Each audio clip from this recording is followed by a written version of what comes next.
ओम शांति। आज 29 दिसंबर 23 की बाबा की साकार मुरली है और आज बाबा ने हम बच्चों को कहा है कि हमें अनुभवी मूर्त बनना है। तो हदों से पार रहकर बाबा ने कहा तुम्हें बेहद की भावना और बेहद की श्रेष्ठ कामना रखना है सभी के प्रति। तो बाबा ने कहा यही है बाप समान फॉलो फादर करना। तो अभी इसका प्रैक्टिकल अनुभव करो और कराओ ना। तो वैसे भी अनुभवी को क्या कहते हैं? बुजुर्ग। अनुभवी बुजुर्ग को कहते हैं पिताजी, काका जी कहते हैं। तो ऐसे बेहद के अनुभवी अर्थात सबको अपनापन महसूस कराओ, ऐसा हम बच्चों को बनना है। और दूसरी मुख्य बात आज बाबा ने कहा, बाबा है निरंकारी और निराकारी। तो हम बच्चों को भी ऐसा बनना है। तो बाप कहते हैं मैं तुम बच्चों का मोस्ट ओबीडियंट सर्वेंट हूँ, तुम बच्चे मेरे मालिक हो। जैसे बाबा कहते हैं मालिकम सलाम। तो बाबा उन बच्चों को कितना रिगार्ड देते हैं, कितना निरंकारी है बाबा। तो बाबा कहते हैं मैं तुम बच्चों को सलाम भी करता हूँ, नमस्ते भी करता हूँ। तो ऐसे बच्चों को भी निरंकारी बनना है। सदा समझना है हम सेवा पर उपस्थित है, कभी कोई अहंकार नहीं आना चाहिए। फिर बाबा ने कहा मैं निराकार भी हूँ। तो बाबा कहते हैं मेरे तो पैर भी नहीं है, मैं तुम बच्चों से अपनी पूजा कैसे कराऊंगा जिसको तुम धुलाई करो। बाबा कहते हैं तुम्हें तो खुदाई खिदमतगार बन विश्व की सेवा करनी है ना। तो हमें खुदाई खिदमतगार बनना है, पैर धुलाई की बात नहीं, परंतु बाबा कहते हैं खुदाई खिदमतगार तुम तब बनते हो जब तुम सारे विश्व की सेवा करते हो। तो ऐसे निरंकारी और निराकारी बाप समान हम बच्चों को भी बनना है।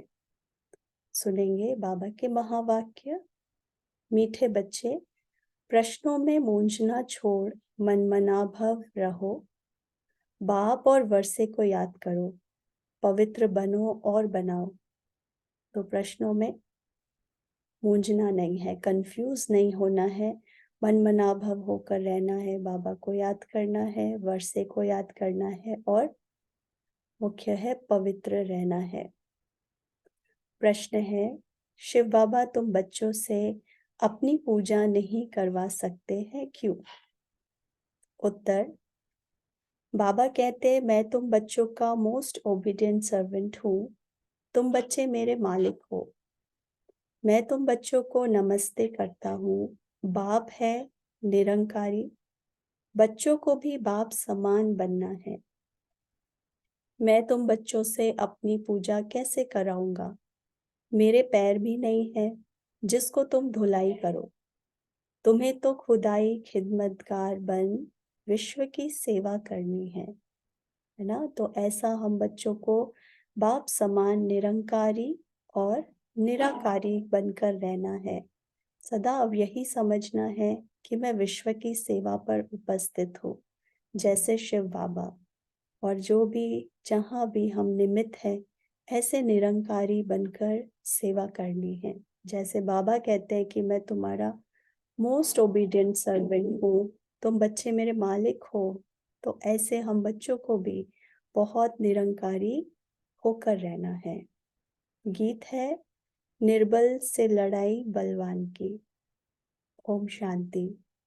निराकार शिव भगवानुवाच, शिव बाबा निराकार है और आत्माएं जो शिव बाबा कहती है वह भी असल में निराकार है। निराकारी दुनिया में रहने वाले हैं, यहाँ पाठ बजाने के लिए साकार बने हैं। ये शरीर को धारण किया है आत्माओं ने, तो यहाँ पाठ बजाने के लिए साकार बने हैं। अब हम सबको तो पैर हैं, श्री कृष्ण को भी पाँव हैं, पैर पूजते हैं ना। शिव बाबा कहते हैं मैं तो हूँ ओबीडियंट, मेरे पैर है नहीं जो तुमसे पैर धुलवाऊं व पूजा कराऊं। सन्यासी पैर धुलाते हैं ना, गृहस्थी लोग जाकर उनके पैर धोते हैं। पैर तो मनुष्य के हैं, शिव बाबा को पैर ही नहीं है जो तुमको पैर की पूजा करनी पड़े। यह है पूजा की सामग्री। बाप कहते हैं मैं तो ज्ञान का सागर हूँ, मैं अपने बच्चों से कैसे पैर धुलाऊंगा। बाप तो कहते हैं वंदे मातरम, है ना। भगवान निराकार है, तो निराकार बाबा कहते पैर तो वैसे भी नहीं है, निराकार है। और फिर बाबा ने हम बच्चों को अपना बनाया। बाप और बच्चे के संबंध से बाबा हम बच्चों को कितना प्यार करते हैं और इतना ऊंचा चढ़ाते हैं। तो बाबा कहते हैं मैं तुमसे अपने पैर कैसे धुलवाऊंगा। भगवान तो खुद आकर, बाबा खुद आकर कहते हैं वंदे मातरम, है ना। तो वो कैसे पैर धुलवा सकते हैं। तो माताओं को फिर क्या कहना चाहिए। हाँ, खड़े होकर कहेंगे शिव बाबा नमस्ते। जैसे सलाम मालिकम कहते हैं ना, सो भी बाप को पहले नमस्ते करना पड़ता है। कहते हैं आई एम मोस्ट ओबीडियंट, क्योंकि भगवान आकर सबसे पहले नमस्ते करते हैं। अपना परिचय तो भगवान खुद ही आकर देते हैं ना, तभी तो हम जानते हैं। तो बाबा कहते हैं मैं पहले नमस्ते करता हूँ। आई एम मोस्ट ओबीडियंट, बेहद का सर्वेंट हूँ। निराकार और निरंकारी कितना है, पूजा की तो बात ही नहीं। मोस्ट बिलवेड चिल्ड्रन, जो मिल्कियत के मालिक बनते हैं, उनसे कैसे पूजा कराएंगे। हाँ, छोटे बच्चे बाप के पांव पड़ते हैं क्योंकि बाप बड़ा है, परंतु वास्तव में तो बाप बच्चों का भी सर्वेंट है। जानते हैं कि बच्चों को माया बहुत तंग करती है, बहुत कड़ा पाठ है, बहुत अपार दुख अजुन आने वाले हैं। यह सारी बेहद की बात है, तभी बेहद का बाप आते हैं।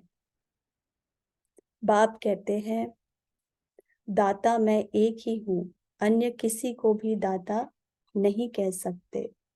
बाप से सब मांगते हैं, साधु लोग भी मुक्ति मांगते हैं।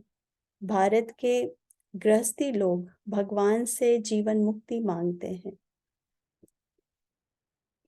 तो बाबा कहते हैं तो दाता एक हो गया, गाया भी हुआ है सर्व का सदगति दाता एक, है ना। तो साधु सन्यासी भी भगवान से मांगते हैं और गृहस्थी भी मांगते हैं, तो सब मांगते हैं। तो दाता वो एक ही है, सर्व का सदगति दाता एक है। साधु लोग जब खुद ही साधना करते हैं तो औरों को फिर गति सदगति कैसे दे सकते हैं। मुक्ति धाम और जीवन मुक्ति धाम दोनों का प्रोपराइटर एक ही बाप है। वह अपने समय पर आते हैं एक ही बार, और सभी जन्म मरण में आते रहते हैं। यह एक ही बार आते हैं जबकि रावण का राज्य खत्म होना होता है, उसके पहले आ नहीं सकते। ड्रामा में पार्ट ही नहीं है, है ना। तो बाबा का पार्ट है, भगवान का पार्ट है जब ये पूरे चक्र के अंत में संगम पर आते हैं। जब बाबा कहते हैं कि धर्म की अति ग्लानि हो जाती है, फिर मैं आता हूँ पुनः धर्म की स्थापना के लिए। तो ड्रामा में पार्ट ही ऐसा नोंदा हुआ है, तो पहले आ नहीं सकते। तो बाप कहते हैं तुमने मेरे द्वारा मुझे अब पहचाना है, मनुष्य नहीं जानते तो सर्वव्यापी कह दिया है। अभी तो है रावण राज्य, भारतवासी ही रावण को जलाते रहते हैं, तो सिद्ध है रावण राज्य भारत में है, राम राज्य भी भारत में है। यह बातें राम राज्य स्थापन करने वाला ही समझाते हैं कि कैसे अब रावण राज्य है। यह कौन समझाते हैं। निराकार शिव भगवानुवाच, आत्मा को शिव नहीं कहेंगे। आत्मा और परमात्मा ना दोनों अलग, है ना। रूप बाबा बताते हैं रूप में सेम है, ज्योति बिंदु, एक छोटा सा स्टार, परंतु आत्मा अलग, परमात्मा की विशेषता महिमा अलग ना। आत्माएं हम जन्म मरण में आती हैं, परमात्मा केवल एक ही बार ड्रामा अनुसार आते हैं। तो बाबा कहते हैं आत्माएं हैं सब शालिग्राम, शिव एक को ही कहा जाता है, शालिग्राम तो अनेक होते हैं। यह है रुद्र ज्ञान यज्ञ। वह ब्राह्मण लोग जो यज्ञ रचते हैं, उसमें एक बड़ा शिवलिंग और छोटे छोटे शालिग्राम बनाकर पूजा करते हैं। देवियों आदि की पूजा तो वर्ष वर्ष होती है, यह तो रोज मिट्टी के बनाते हैं और पूजा करते हैं, है ना। ऐसे पूजा करते हैं, एक शिवलिंग बनाते हैं, फिर कई शालिग्राम बनाते हैं, 100, 150, 108 ना, तो ऐसे शालिग्राम बनाते हैं। फिर देवियों की भी पूजा करते हैं, फिर मिट्टी बनाते हैं, फिर खत्म कर देते। तो बाबा कहते हैं ये करते रहते हैं। रुद्र का बड़ा मान होता है, शालिग्राम कौन है वह तो जानते नहीं। तुम शिव शक्ति सेना पतितों को पावन बनाती हो, शिव की पूजा तो होती है, शालिग्राम कहाँ जाए। तो बहुत मनुष्य रुद्र यज्ञ रच शालिग्रामों की पूजा करते हैं। शिव बाबा के साथ बच्चों ने भी मेहनत की है ना। तो ये उसकी महिमा और उसका ही गायन है, जो शिव बाबा के साथ शालिग्रामों की भी पूजा करते हैं। पर मनुष्य यह नहीं जानते। तो बाबा कहते हैं ये है अभी जो हम बच्चे इतनी मेहनत करते हैं। संगम पर मददगार बनते हैं, शालिग्राम कहाँ जाए। तो बहुत मनुष्य रुद्र यज्ञ रच शालिग्रामों की पूजा करते हैं, तो शिव बाबा के मददगार हैं, उन्हों को कहा जाता है खुदाई खिदमतकार। तो भगवान के जो मददगार बनते हैं तो उनको कहते हैं खुदाई खिदमतकार। खुद निराकार भी जरूर कोई शरीर में आएंगे ना, स्वर्ग में तो खिदमत की दरकार नहीं। शिव बाबा कहते हैं देखो यह मेरे खिदमतकार बच्चे हैं, नंबरवार तो है ना, सबकी पूजा तो कर ना सके। यह यज्ञ भी भारत में ही होते हैं, यह राज बाप ही समझाते हैं। वह ब्राह्मण लोग व सेठ लोग थोड़े ही जानते हैं। वास्तव में यह है रुद्र ज्ञान यज्ञ। अभी वास्तव में यह है रुद्र ज्ञान यज्ञ, जब भगवान स्वयं आकर ये यज्ञ की स्थापना करते हैं ना। तो बाबा कहते हैं ये है वास्तव में रुद्र ज्ञान यज्ञ। बच्चे पवित्र बन भारत को स्वर्ग बनाते हैं। यह बड़ी हॉस्पिटल है जहाँ योग द्वारा हम एवर हेल्दी बनते हैं। बाप कहते हैं मुझे याद करो, देह अहंकार पहला नंबर विकार है जो योग तोड़ता है ना। मोस्ट इम्पॉर्टेंट बात बाबा ने जो कहा, देह अहंकार ये है पहला नंबर का विकार, जो हम बॉडी कॉन्शियस में आ जाते हैं, देह अभिमान में आना। तो ये बाबा कहते हैं आप बच्चों का योग तोड़ता है। बॉडी कॉन्शियस होते हो, बाप को भूलते हो, तभी फिर और विकार आ जाते हैं। यह योग निरंतर लगाना बड़ी मेहनत है ना। तो जब हम बॉडी कॉन्शियस में आते हैं तभी ये विकार आते हैं, और जितना हम सोल कॉन्शियस स्थिति में रहेंगे, आत्म अभिमानी स्थिति में रहते हैं, तो फिर ये विकार उतना जैसे कि नहीं आते। तो बार बार इसीलिए बाबा कहते हैं निरंतर याद में रहना है। परंतु बाबा कहते हैं ये योग निरंतर लगाना बड़ी मेहनत है। मनुष्य श्री कृष्ण को भगवान समझ उनकी पूजा करते हैं, परंतु वह पतित पावन तो है नहीं जो उनके पैर पूजे जाएं। शिव तो है ही बिगड़ पाओ, वह तो आकर माताओं का सर्वेंट बनते हैं और कहते हैं बाप और स्वर्ग को याद करो तो फिर तुम 21 जन्म राज्य करेंगे, है ना। शिव बाबा कहते हैं मेरे तो पैर है नहीं, और वो आकर कितनी महिमा करते हैं बाबा माताओं की, कितना ऊंचा उठाते हैं। क्योंकि बाबा कहते हैं कि इतना दुख जास्ती माताओं को बहुत देते हैं दुनिया में ना, क्योंकि बहुत डोमिनेटिंग सोसाइटी है अभी भी, जैसे देखा जाए तो बहुत है, परंतु जैसे कि वो इतना नजर नहीं आता। फिर भी बाबा कहते हैं कि बाबा जब आते हैं तो माताओं का ऊपर उठाते हैं, ऊंचा उठाते हैं, तो उनके सर्वेंट बनते हैं। इतनी महिमा है। और फिर कहते हैं कि बाप और स्वर्ग को याद करो तो 21 जन्म के लिए फिर राज्य करेंगे। 21 पीढ़ी गाई हुई है और धर्मों में नहीं गाई जाती। किसी भी धर्म वाले को 21 जन्म स्वर्ग की बादशाही नहीं मिलती है, यह भी ड्रामा बना हुआ है। देवता धर्म वाले जो और धर्म में मिक्स हो गए हैं वह फिर निकल आएंगे।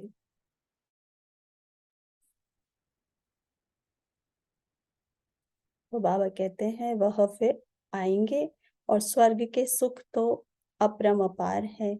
नई दुनिया नए मकान में अच्छा सुख होता है। थोड़ा पुराना होने में कुछ ना कुछ दाग हो जाते हैं, फिर रिपेयर किया जाता है ना। इसीलिए बाबा कहते हैं सतयुग, सूर्यवंशी घराना, 16 कला संपूर्ण। फिर विकारों में तो देवी देवताएं गिरते नहीं, फिर कैसे 14 कला बन जाते हैं? क्योंकि ये चक्र फिरता रहता है और समय अनुसार दुनिया पुरानी हो जाती है। आत्मा भी जन्म मरण में आती है, तो जैसे कला कम हो जाती है ना, और कोई रीजन नहीं है। तो बाबा कहते हैं जैसे कुछ समय होता है तो थोड़ा तो दाग लग जाता है, कोई चीज पुरानी होती है, फिर उसको रिपेयर किया जाता है।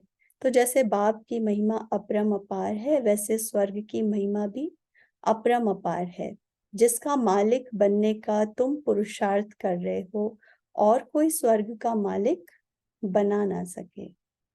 तुम बच्चे जानते हो विनाश की सीन बड़ी दर्दनाक है।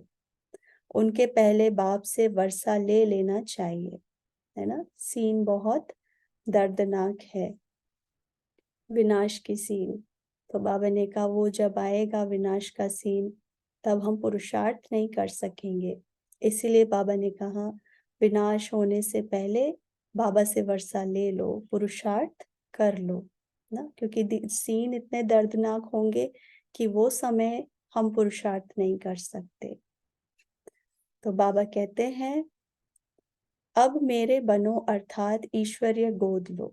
शिव बाबा बड़ा है ना, तो तुमको प्राप्ति बहुत है। स्वर्ग के सुख अपरंपार है। नाम सुनते ही मुख पानी होता है ना। कोई भी अच्छी चीज जब याद आती है, नाम सुनते ही क्या होता है, मुख में पानी आ जाता है। तो स्वर्ग भी बाबा कहते हैं इतने सुख हैं, अपरंपार है स्वर्ग के सुख, तो मुख में पानी आ जाता है। कहते भी हैं फलाना स्वर्ग पधारा। स्वर्ग प्यारा लगता है ना, यह तो है ही नर्क। जब तक सतयुग ना हो तब तक स्वर्ग में कोई जा न सके। बाप समझाते हैं यह जगदम्बा जाकर फिर स्वर्ग की महारानी लक्ष्मी बनती है, फिर बच्चे भी नंबरवार बनते हैं। मम्मा बाबा जास्ती पुरुषार्थ करते हैं, राज्य तो वहां बच्चे भी करेंगे ना, सिर्फ लक्ष्मी नारायण तो नहीं करेंगे। तो बाप आकर मनुष्य से देवता बनाते हैं, पढ़ाते हैं। अगर कहते श्री कृष्ण बनाते हैं तो फिर श्री कृष्ण को तो ले गए हैं द्वापर में, है ना। तो ऐसे कहें कि श्री कृष्ण बनाते हैं, क्योंकि कहते हैं गीता का भगवान श्री कृष्ण, शास्त्रों में और मनुष्य भी भक्ति मार्ग में कहते हैं।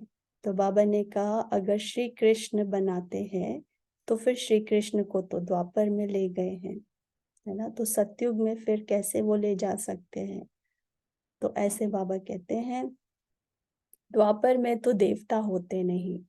सन्यासी कह ना सके कि हम स्वर्ग जाने के लिए रास्ता बताते हैं, उसके लिए तो भगवान चाहिए, है ना। तो केवल भगवान ही नई दुनिया सतयुग में ले जाते हैं, बाकी सन्यासी तो ले जा नहीं सकते। वो तो खुद ही रास्ता नहीं जानते और भगवान को याद करते।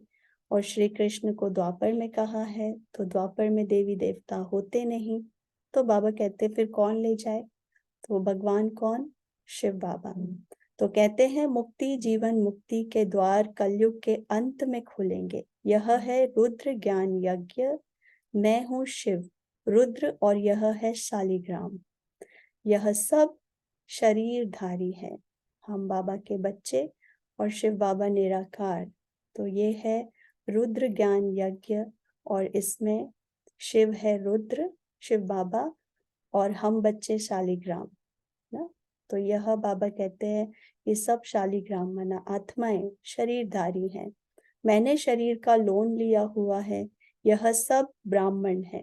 ब्राह्मण बिगर यह ज्ञान कोई में होता नहीं, शूद्रों में भी नहीं है। सतयुग में देवी देवताएं तो पारस बुद्धि थे, जो बाप ही अब बनाते हैं, है ना। देवी देवताओं में तो ये बाबा कहते हैं कि ये ज्ञान ही प्रायलोप हो जाता है सृष्टि के आदि मध्य अंत का, वो त्रिकालदर्शी नहीं होते। तो बाबा कहते हैं वो पारस बुद्धि होते हैं, तो उनको बनाने वाला वो तो अभी भगवान बनाते हैं। तो सन्यासी किसको पारस बुद्धि बना ना सके, बल खुद पवित्र है फिर भी बीमार हो पड़ते हैं। स्वर्ग में कभी बीमार नहीं पड़ेंगे, वहां तो अपार सुख है। इसीलिए बाप कहते हैं पूरा पुरुषार्थ करो, रेस होती है ना, यह है रुद्र माला में पिरोने की रेस, है ना। माला का मणका बनना है। बाबा कहते हैं 108, 16,108 की माला है, तो उस माला में आने के लिए, पिरोने के लिए बाबा ने कहा ये हम रेस करते हैं। अहम आत्मा को दौड़ी लगानी है योग की, जितना योग लगाएंगे तो समझेंगे यह तीखा दौड़ रहा है, उनके विक्रम विनाश होते जाएंगे। तुम उठते बैठते चलते फिरते यात्रा पर हो, है ना, अटेंशन देंगे। बाबा ने कहा तुम उठते बैठते चलते फिरते यात्रा पर हो ना, तो बार बार यही बुद्धि में चलते रहे, मैं आत्मा यात्रा पर हूँ, तो बार बार ये बुद्धि से यात्रा करनी है। तो बाबा ने कहा ये है रेस, तब तुम माला में पिरोगे और जैसे तीखी दौड़ी लगाओगे। बुद्धि योग की यह बहुत अच्छी यात्रा है। तुम कहते हो ऐसे स्वर्ग के अपरम अपार सुख पाने के लिए पवित्र क्यों नहीं रहेंगे। हमको माया हिला नहीं सकती, प्रतिज्ञा करनी होती है। अंतिम जन्म है, मरना तो है ही, तो क्यों नहीं बाप से वर्षा ले लेवे। कितने बाबा के बच्चे हैं, प्रजापिता है तो जरूर नई रचना रचते हैं। नई रचना होती है ब्राह्मणों की, ब्राह्मण है रूहानी सोशल वर्कर, देवता तो प्रारब्ध भोगते हैं। तुम भारत की सर्विस करते हो, इसीलिए तुम ही स्वर्ग के मालिक बनते हो। भारत की सर्विस करने में सबकी सर्विस हो जाती है। तो यह है रुद्र ज्ञान यज्ञ। रुद्र शिव को कहा जाता है, ना कि श्री कृष्ण को। श्री कृष्ण तो सत्युग का प्रिंस है, वहां यह यज्ञ आदि होंगे नहीं। सत्युग में ना, तो सत्युग का प्रिंस है श्री कृष्ण, और सत्युग में यज्ञ आदि होते नहीं। अभी है रावण राज्य, यह खल्लास होना है, फिर कभी रावण बनाएंगे ही नहीं। रावण बनाते हैं, जलाते रहते हैं। बाबा कहते हैं फिर ये यज्ञ जब हुआ रचते हैं भगवान, तो जैसे सारी विश्व की सबकी आहुति होती है विनाश, तो जैसे बाबा ने कहा फिर नई दुनिया की स्थापना फिर से। तो बाबा कहते हैं फिर वहां कोई ये रावण आदि बनाएंगे नहीं। तो बाप ही आकर इन जंजीरों से छुड़ाते हैं। इस ब्रह्मा को भी जंजीरों से छुड़ाया है ना। शास्त्र पढ़ते पढ़ते क्या हालत हुई है, तो बाप कहते हैं अब मुझे याद करो, है ना। कितनी जंजीरों में फंसे थे, शास्त्र पढ़ते पढ़ते, भक्ति मार्ग का ज्ञान, शास्त्रों का ज्ञान, फिर गुरुओं का ज्ञान, फिर घर गृहस्थ में रहते हुए मित्र संबंधियों के साथ उनकी मत, तो कितनी जंजीरों में बंधे हुए थे, कितने जकड़े हुए थे। फिर भगवान आकर छुड़ाते हैं। तब बाबा कहते हैं देखो शास्त्र पढ़ते पढ़ते क्या हालत हुई है। तो बाप कहते हैं अब मुझे याद करो। बाप को याद करने की हिम्मत नहीं है, पवित्र रहते नहीं, फालतू प्रश्न पूछते रहते हैं। तो बाप कहते हैं मन मना भव, है ना, क्योंकि कंफ्यूजन तब होता है जब बुद्धि शुद्ध नहीं होती, तो बहुत कंफ्यूज होते हैं, फिर बाबा से प्रश्न पूछते रहते हैं, भाई बहनों से पूछेंगे। बाबा कहते पवित्र नहीं रहते हैं, क्योंकि मुख्य धारणा है पवित्रता की ना, बिना पवित्रता के ये ज्ञान बुद्धि में धारण नहीं हो सकता। तो बाबा कहते हैं फिर फालतू प्रश्न पूछते रहते हैं। तो बाबा कहते हैं मन मना भव, तो जितना जितना हम बुद्धि को बाबा की याद में रखेंगे, तो जैसे बाबा कहते हैं बुद्धि शुद्ध होती जाती है, फिर आपे ही सारे कंफ्यूजन सब दूर हो जाते हैं। जितने भी प्रश्न हैं सब आपे ही क्लियर होंगे, खत्म होते जाते हैं। अगर किसी बात में मूंझते हो तो उसको छोड़ दो, मन मना भव। ऐसे नहीं कि प्रश्न का रिस्पॉन्स नहीं मिला तो पढ़ना ही छोड़ दो। कहते हैं भगवान है तो रिस्पॉन्स क्यों नहीं देते। बाप कहते हैं तुम्हारा काम है बाप और वर्षे से। चक्र को भी याद करना पड़े, है ना। तो काम है बाबा को याद करना और वर्षे को याद करना। फिर बहुत क्वेश्चंस जो होते हैं, क्योंकि कई बार इतने कंफ्यूजन होते हैं बुद्धि में कि प्रश्न ही प्रश्न पूछते रहते हैं। तो बाबा कहते हैं मुख्य है ही मन मना भव। जितना बाबा की याद में रहेंगे आपे ही प्रश्नों से भी ऊपर चले जाते हैं। फिर कोई कंफ्यूजन इतना रहता नहीं है, सब बात आपे ही क्लियर होती है। परंतु जब पवित्र नहीं रहते, बुद्धि शुद्ध नहीं है, तो बहुत कंफ्यूजन रहते हैं। तो मुख्य बात है बाबा को याद करो। बाबा कहते तुम्हारा काम है बाप को और वर्षे को याद करना। फिर आपे ही सब बात क्लियर होती चली जाएगी। चक्र को भी याद करना पड़े, वह भी त्रिमूर्ति और चक्र दिखाते हैं। लिखते हैं सत्यमेव जयते, परंतु अर्थ नहीं समझते। तुम समझा सकते हो, शिव बाबा को याद किया तो सूक्ष्म वतनवासी ब्रह्मा विष्णु शंकर भी याद आएंगे और स्वदर्शन चक्र को याद करने से विजयंती हो जाएंगे। जयते माना माया पर जीत पहनेंगे ना। तो सत्यमेव जयते, उस सत्य शिव को याद करने से माया पर जीत पहनते हैं, माया पर जीत पा लेते हैं। तो कितनी समझ की बात है। यहाँ कायदे हैं, हंसों की सभा में बगुले बैठ ना सके। बीके जो स्वर्ग की परी बनाती है, उन पर बड़ी रिस्पॉन्सिबिलिटी है। पहले जब कोई आते हैं तो उनसे हमेशा यह पूछो, आत्मा के बाप को जानते हो। प्रश्न जो पूछते हैं तो जरूर जानते होंगे ना। जब प्रश्न पूछते हैं तो जानते भी होंगे। तो ऐसे बाबा कहते हैं पूछते हैं। तो सन्यासी आदि ऐसे कभी नहीं पूछेंगे, है ना। तो बाबा के बच्चों पर भी बहुत रिस्पॉन्सिबिलिटी होती है। तो बाबा कहते हैं वो जो बच्चियां हैं तो उन पर बहुत रिस्पॉन्सिबिलिटी है। तो फिर पूछते हैं, तो वह तो जानते ही नहीं, सन्यासी तो जानते नहीं। तुम तो प्रश्न पूछेंगे, बेहद के बाप को जानते हो, है ना। तो प्रश्न कौन पूछता है, जिसको पता हो तब तो ऐसे पूछ सकते हैं। तो बाबा कहते हैं जानते हैं तब तो पूछेंगे। तो पहले तो सगाई करो, ब्राह्मणों का धंधा ही यह है। बाप कहते हैं हे आत्माएं मेरे साथ योग लगाओ, क्योंकि मेरे पास आना है। सतयुगी देवी देवताएं बहुत काल से अलग रहे हैं, तो पहले पहले ज्ञान भी उनको ही मिलेगा। लक्ष्मी नारायण ने 84 जन्म पूरे किए हैं, तो उनको ही पहले ज्ञान मिलना चाहिए। मनुष्य सृष्टि का जो झाड़ है उसका पिता है ब्रह्मा और आत्मा का पिता है शिव। तो बाप और दादा है ना, तुम हो उनके पोत्रे, उनसे तुमको ज्ञान मिलता है। बाप कहते हैं मैं जब नरक में आऊं तब तो स्वर्ग रचूं। शिव भगवानुवाच लक्ष्मी नारायण त्रिकालदर्शी नहीं है। हाँ? तो त्रिकालदर्शी कौन, हम बच्चे, लक्ष्मी नारायण नहीं। वहां ये ज्ञान प्रायलोक हो जाता है। तो उनको यह रचता रचना का ज्ञान है नहीं, तो परंपरा कैसे चले। कई समझते हैं यह तो सिर्फ कहते रहते हैं, मौत आया कि आया, होता तो कुछ नहीं है। इस पर एक मिसाल भी है ना।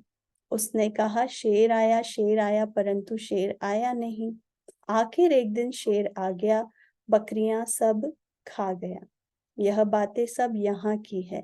एक दिन काल खा जाएगा, फिर क्या करेंगे ना। सभी ऐसे बहुत हैं जो ऐसे कहते हैं कि ब्रह्म कुमारी तो कहते हैं विनाश होगा, पर होता नहीं है। तो कैसे अलबेले हो जाते हैं।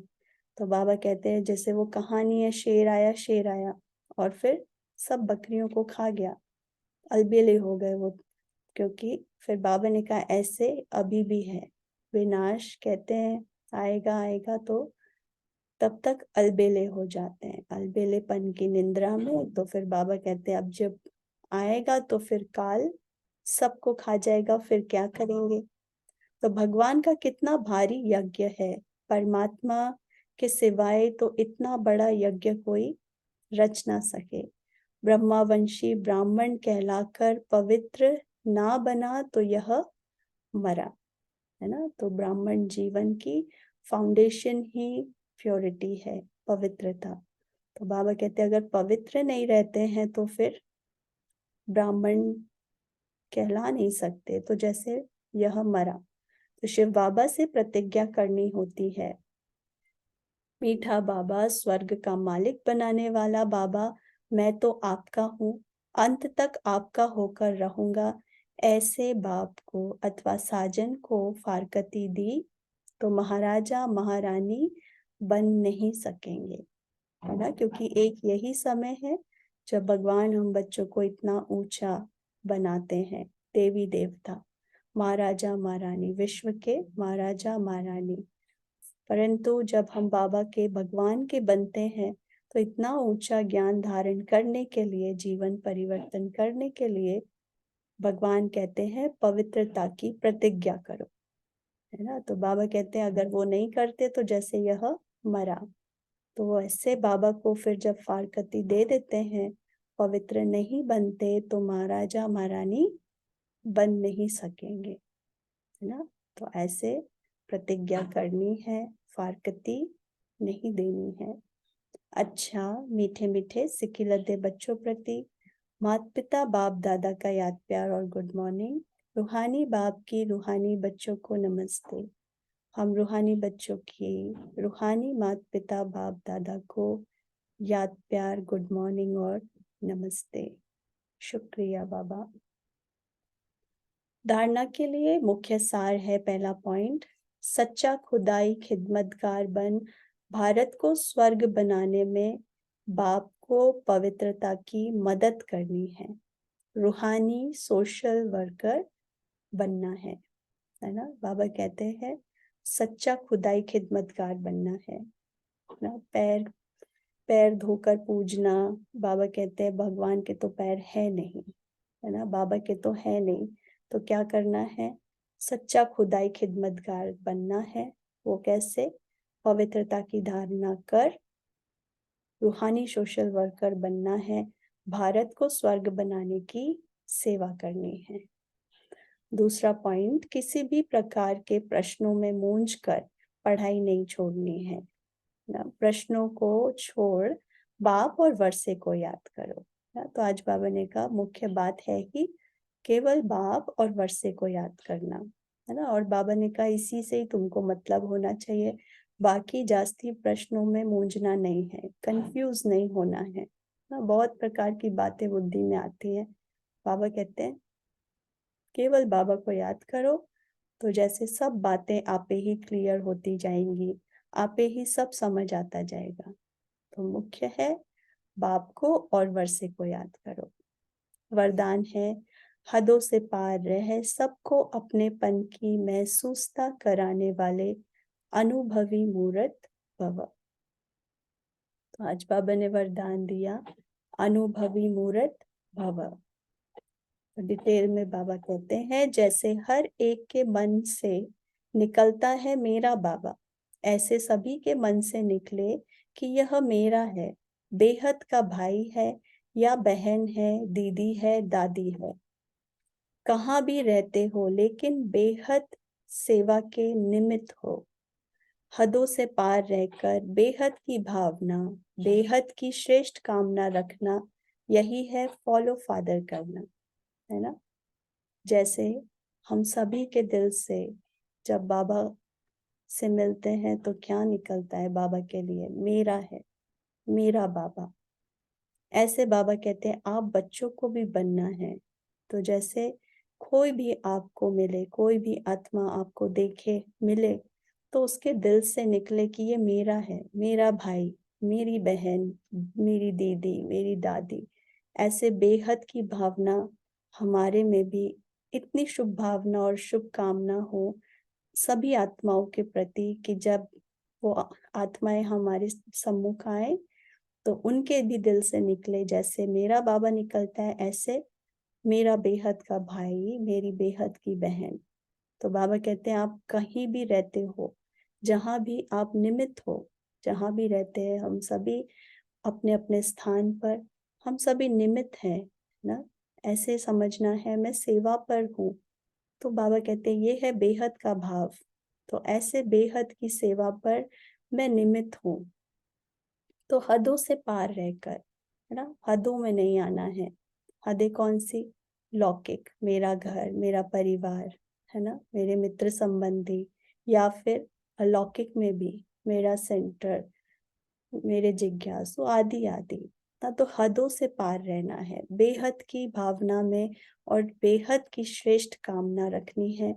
यही है फॉलो फादर करना ना। तभी तो मुख से निकलता है मेरा बाबा, क्योंकि बाबा, जब हम बाबा के सम्मुख होते हैं तो बस मेरा बाबा, और कुछ दिल से निकलता ही नहीं है ना। तो उसमें जरा भी बाबा में वो बात नहीं नजर आती कि कुछ अलग है। तो ऐसे हमारे में भी वो हदें ना आए, बेहद की भावना हो, तब हर आत्मा को ये महसूसता होगी कि ये मेरा है, मेरा भाई, मेरी बहन। अभी इसका प्रैक्टिकल अनुभव करो और कराओ। वैसे भी अनुभवी बुजुर्ग को पिताजी, काका जी कहते हैं। ऐसे बेहद के अनुभवी अर्थात सबको अपनापन महसूस हो, है ना। तो ऐसे अनुभवी हम बच्चों को बनना है, बाप समान फॉलो फादर करना है। तो ऐसे सभी को अपनेपन की महसूसता हो। जब भी हमसे कोई भी आत्मा मिले तो उसको लगे यह मेरा है ना। तो ऐसी भावना, श्रेष्ठ भावना और बेहद की भावना हो। स्लोगन है, उपराम स्थिति द्वारा उड़ती कला में उड़ते रहो तो कर्म रूपी डाली के बंधन में फंसेंगे नहीं। उपराम स्थिति, हर बात में उपरामता होनी चाहिए। तो जितनी उपरामता होगी तो हल्के रहेंगे, उड़ती कला, उड़ते रहेंगे। तो कोई भी कर्म, कोई बंधन, कर्म का बंधन, ऐसी कोई डाली, बाबा कहते हैं वो आपको खींचेगी नहीं, उसमें आप फंसेंगे नहीं। उपराम स्थिति ना। तो आज सारा दिन के लिए हमें होमवर्क मिला, केवल बाबा और वर्षे को याद करना है ना। क्योंकि बाबा ने कहा जितना जितना तुम बाबा और वर्षे को याद करोगे, बुद्धि उतनी ही शुद्ध बनती जाएगी। हर बात आपे ही समझ आएगी, कोई कंफ्यूजन नहीं रहेगा बुद्धि में, है ना।